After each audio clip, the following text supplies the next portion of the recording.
igreja receberá um derramar desse juízo de Deus, sendo que a palavra de Deus nos diz que, como igreja, nós fomos justificados.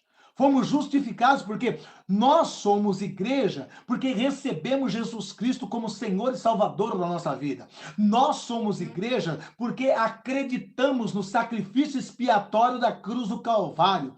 Nós somos igreja porque acreditamos que a cédula que havia contra nós, ou seja, a sentença, o juízo que havia contra mim, foi lançado contra Jesus, ali na cruz do Calvário, como diz lá em Gálatas. A cédula que havia contra mim foi cravado na cruz. Então, se foi cravado na cruz tudo aquilo que havia de juízo, de sentença contra mim na cruz, em Jesus, o porquê então Deus me colocaria nessa terra, nesse período, para derramar sobre mim essa ira, para derramar sobre mim este juízo? Aí eu diria assim, mas Deus, eu não me tornei justo pelo sangue de Jesus, porque o Senhor está derramando todas essas taças de ira sobre mim, que sou tua igreja? Deus, por que eu estou sofrendo todos esses juízos dos selos? Por que eu estou sofrendo todos esses juízos das trombetas, sendo que eu já fui justificado em Jesus? Então não faz sentido. Se eu me tornei justo, se o que havia contra mim de acusação foi tudo cravado em Jesus na cruz do Calvário, qual o sentido de passar aqui 7 anos recebendo todas essas iras, recebendo todos esses juízos, sofrendo algo como nunca se viu antes na história da humanidade?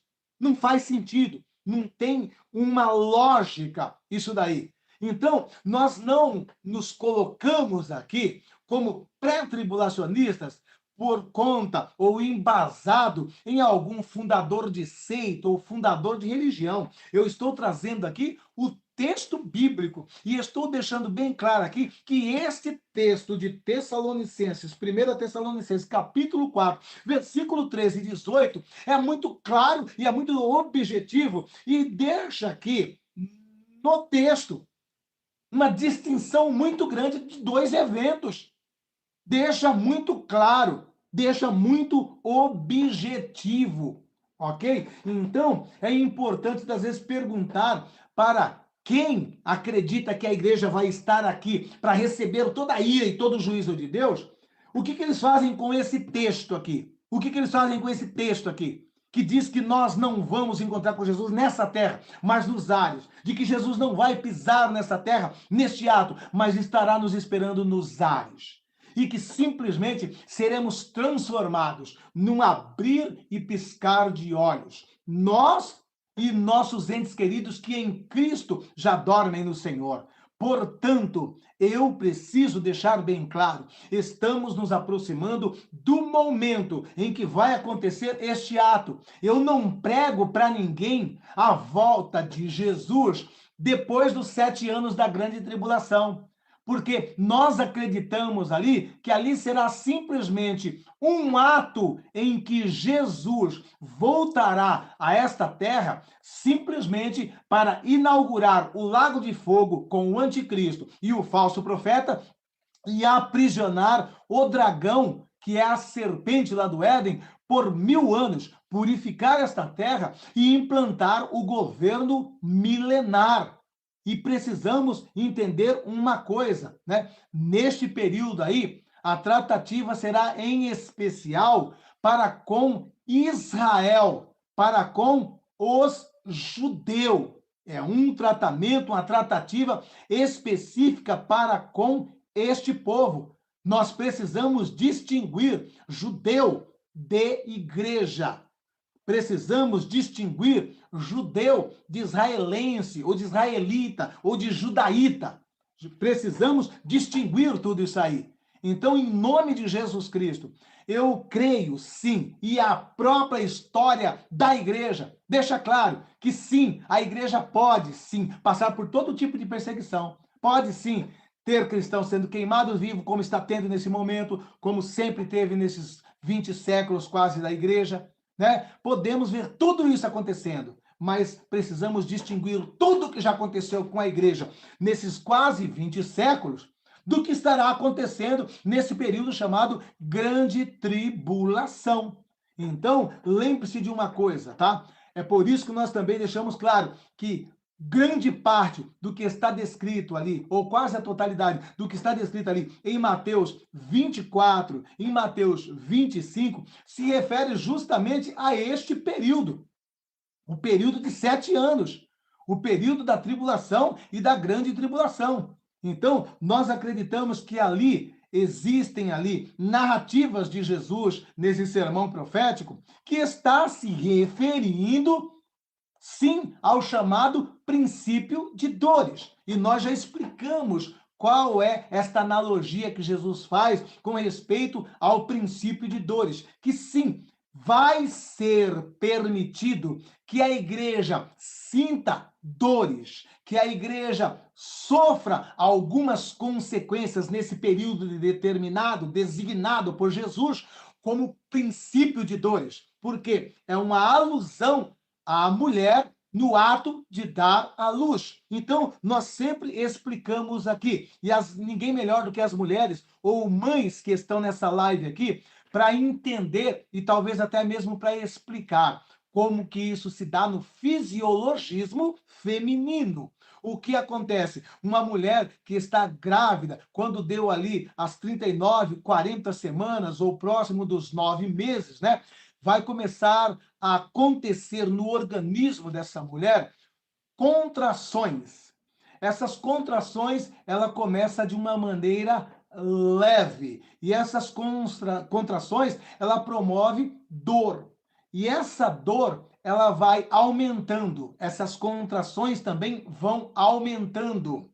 A princípio, começa uma fraca contração com uma fraca dor. Dá-se um espaço de tempo e depois volta novamente. Só que o que vai ocorrendo é que cada um desse tempo, cada um desse ciclo, ocorre o quê? As mães que estão aqui vão concordar com isso. Aumenta a intensidade da dor. Então, o que vai acontecendo? Diminui-se o espaço de uma contração, de uma dor para outra, e, ao mesmo tempo, aumenta a intensidade da dor. E isso vai indo, até que chega o ponto que a mulher faz o quê?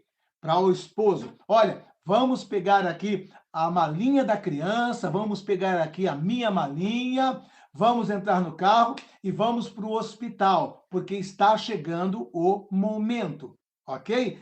Quando chega-se ali no hospital, começa a fazer todos os preparativos. Ali, essa dor já vai estar aumentando ainda mais. As contrações vão ser mais fortes e intensas. E até que chega o ponto em que a mulher já vai estar ali na posição para dar à luz, onde as dores são insuportáveis. Como diz algumas mulheres, né? Só se compara a esse tipo de dor uma cólica renal. Então, são dores fortíssimas e intensas que precede o ato de dar à luz. Então, Jesus deixa claro que é isso que nós, como igreja, iremos passar. Então, estamos talvez tendo uns períodos de contração, uns períodos de dores, sim. Até o ato do arrebatamento, o que pode ocorrer? Poderemos sentir essas dores ainda mais intensas. Poderemos sentir essas contrações de maneira mais intensa ainda. Tá? Até chegar próximo ao momento de dar à luz. E quando chega o momento de dar à luz, a dor já está quase que insuportável. E então a mulher é inundada por uma alegria, por um alívio, pelo ato de dar à luz aquela criança. E ter essa criança nos seus braços. Quando ela tem essa criança nos seus braços, depois do ato de dar à luz, ela sente um refrigério. Ela sente uma alegria imensurável em ter o seu bebê nos seus braços, no seu seio. Assim será também com a igreja. Então, nós vamos sentir essas dores quase que insuportáveis. Muitas mulheres dizem assim, olha, eu pensei que eu não ia suportar, eu pensei que eu não ia aguentar aquelas dores, porque é muito forte. E talvez nós, como igreja também, poderemos também passar por essa situação. Está apertando o cerco, está fechando o cerco, poderemos também chegar em momentos e dizer assim, olha, eu não sei, a dor está insuportável, olha, a dor está demais.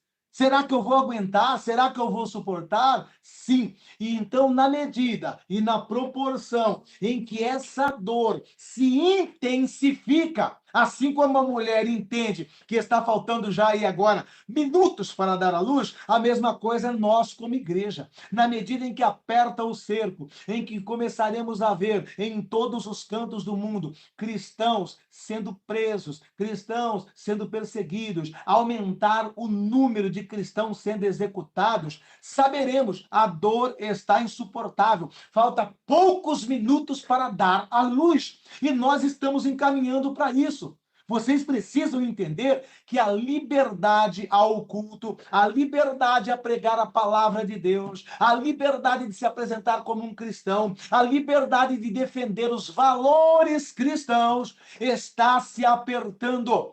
Vai chegar um momento em que nós não poderemos usar plataformas como essa para dizer que Jesus está voltando, para dizer que nós somos a igreja, para dizer que a família tradicional é homem e mulher, para dizer que Deus criou Adão e Eva, para dizer que Deus criou macho e fêmea. E isso vai ficar impossível. E aí, então, que nós vamos ver nossos irmãos, muitos, sendo presos, torturados e até mesmo executados por isso. Mas tudo isso consiste-se ainda no chamado princípio de dores, ou dores do parto.